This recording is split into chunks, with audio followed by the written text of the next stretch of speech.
Well, ladies and gentlemen, here we go on a nice nature walk again, except we're next to the traffic.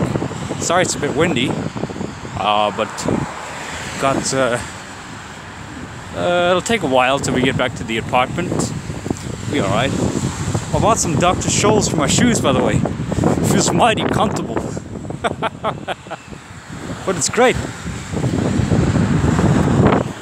Again, I'm sorry about the wind. I have no control over that at the moment.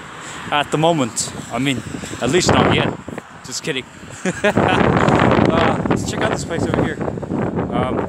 Let's go walk over there, eh? Yeah. Like I say, like a Canadian. I'm gonna say, Let's go do this, eh? Huh? Yeah. I think that's a bit better to say it that way. Check out the ice though. Check it out. The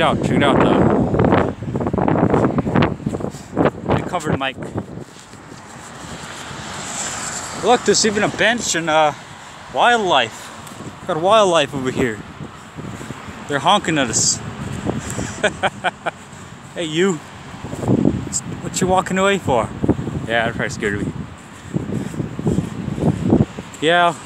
Well, fellas, catch you later. I just thought I'd bring you along on this trip for a bit. It's just nice to walk out on a cloudy day. Some people don't like cloudy days, but hey, look, here's the map. Check it out. Yeah. All right, fellas. Cheerio. Catch you later.